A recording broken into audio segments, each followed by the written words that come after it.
Have you been trying to find or flip profitable cars but just can't seem to find one that yields a good profit when it comes time to sell the car? Well, don't worry, in this video I'm going to show you the A to Z process of inspecting a used car so you can be confident that it has genuine profit potential before you buy it. For more on every step of the car flipping process, subscribe and hit the notification bell so you don't miss the next weekly video.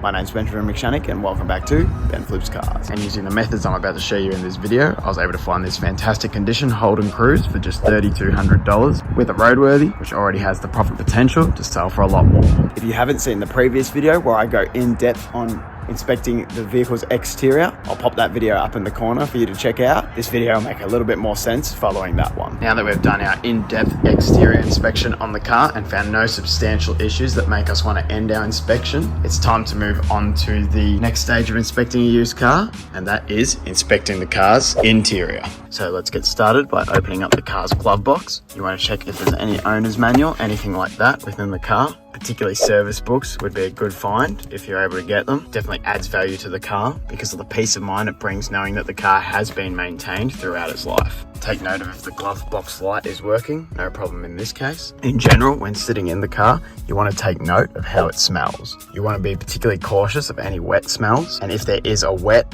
or moldy smell, you really need to try and find and locate the source of it. Common places for wet smells often come from the floor of the car, so it could be down in the passenger footwell somewhere, or down in one of the back seat footwells. Make sure you lift up the floor mats and look underneath them, as there could be a hole in the floor where water's coming in through. Of course, it's entirely possible that the owner could have left a window open, some rain got in and got down onto the floor and has wet the floor. You can ask them about that if that's what it looks like has happened. Also, leaking window seals or a leaking windshield can also be another place where water could be leaking in from. You want to be really wary of water and mold. Mold can absolutely be cleaned out of cars, but it's very bad for your health and can be used as very strong negotiation leverage. Overall, in general, older cars will tend to sometimes have a little bit of a smell, which is normal and fine. Again, if it's a bad smell, you want to try and locate the source. Just as long as it's not super bad. A general interior detail should make the car smell fairly nice and fresh again. Also, when the engine's running and the vents are running, you want to take note of how the air smells coming through the vents. Musty air can often be resolved with a new cabin air filter, which is usually behind the glove box. Also take note of if the car smells like petrol when it's running, as this could be a multitude of causes and issues and not something you want to deal with, and is definitely a strong deterrent for potential buyers. With smells out of the way, the first thing in general you want to check all around the car is the floors, and as I said, especially underneath the floor mats. You want to make sure everything's intact. Also, a lot of cars will be missing floor mats, so you just want to bear that in mind. That can be a little bit of negotiation leverage, as you can argue you need new floor mats to keep the floor of the car in good condition, or the mat itself might just be torn up and need to be replaced. On the floor itself, just make sure there's no soft spots,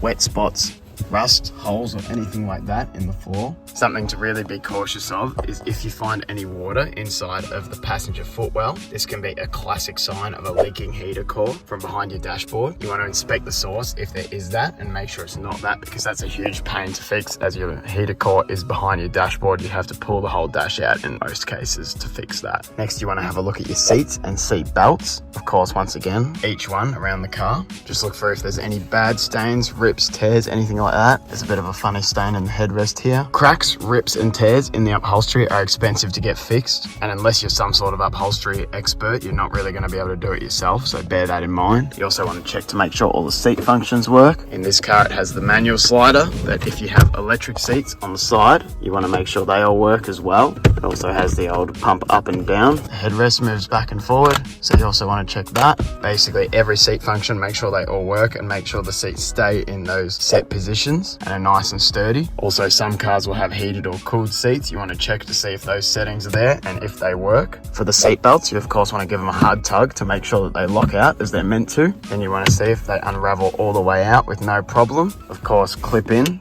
to its holster. They stay in like that. That they unclip without any issues as well, and of course ideally retract back into position without any extra help. Finally, as we've done for many other things, give the seat a good hard shake to make sure it stays in place and isn't going to be moving around while you're driving. Next, let's bring our attention up to the roof of the car. It's an easy place to overlook. Particularly pay attention to the headliner.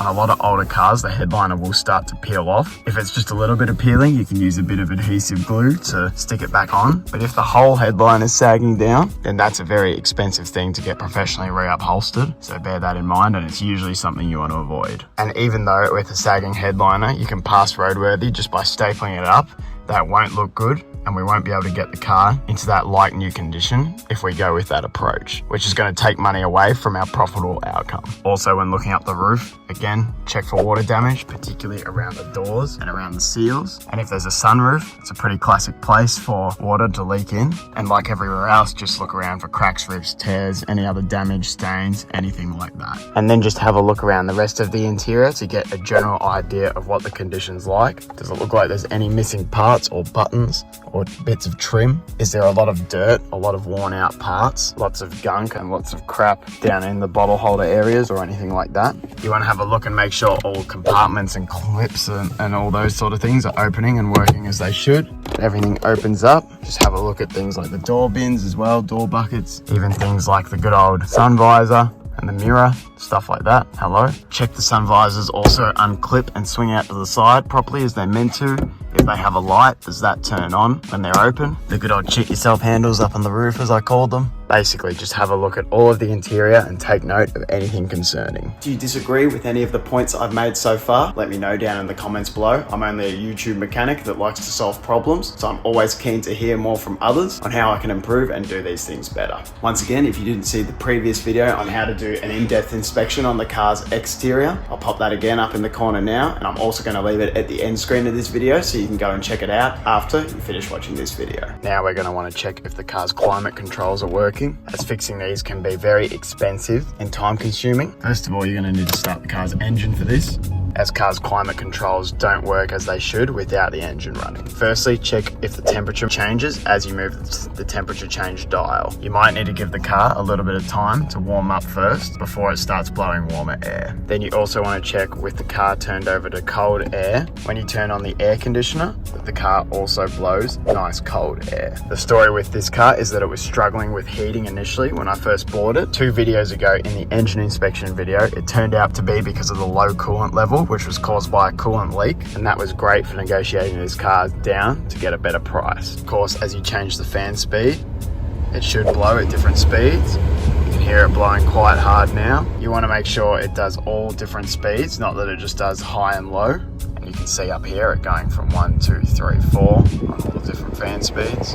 Then check to make sure all the other features work, like the recirculation feature, demister, all the different fans around the car, foot towards your body, and the rear demister as well. And you should feel the flow of air changing between the vents as you change the different settings of where you want the air to blow. Then with the air running, you want to go around and check every vent, make sure they move around with their little vent fins and that the shut off function works and stops air coming out of the particular vent. Go around and check every vent in the front and also in the back seats if there's any. These are fairly common to break as they're fairly delicate and fragile, so you want to make sure you check all of them. And again, take note of how the air smells coming out of the vents. As long as it's nothing too strong or bad, then there's no need for concern. Now we can shut the car right back off, but then turn the key a couple of clicks to the accessory position so that then we can check every other interior function in the car. First, check the clock, make sure that's set to the right time, no problem here, and it's also the right date, and the temperature's about right as well as a bonus. If it's not set to the right time, either the owner might not have changed it, say if it was daylight savings or something, or it could be a sign of battery issues, so it's something to actually be wary of. Check all the radio controls. You can see, turn the radio on,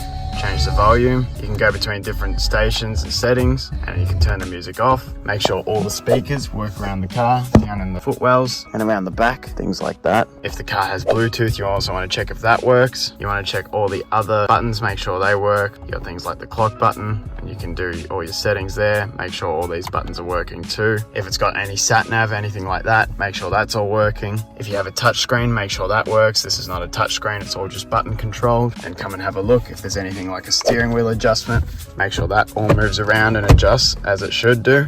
and doesn't get stuck. This one's fairly hard to move, but it does move at the end of the day, so that's fine. Some cars will also have pedal adjustments that you can check. You want to check that as well if it does. Check to make sure all the dashboard instrument lighting is working, especially if you turn on the night lights. You should dim a bit and get brighter. You can see all the lights turning on here, on and off. Also, if there's any roof lights, ones like these up here, want to make sure all of those work. And don't forget the ones in the back seat as well. If there's anything like 12 volt ports, we got one here. If you have any 12 volt device, you can test that with, which you should bring along in your car inspection kit. If there's any accent lights, especially if it's a nicer luxury car. If there's a sunroof, you want to test out all the sunroof controls, as I touched on earlier. You'll also want to check out any steering wheel buttons, like we've got the cruise control there. We'll have to test those during the test drive. You got all your call functions as well. You got your volume on the steering wheel as well, all those sort of things. Also your sticks, check if you can cycle through your menu on the dash and reset things, all that sort of stuff. Windscreen wiper functions, which we already tested in the exterior video. Of course, the horn.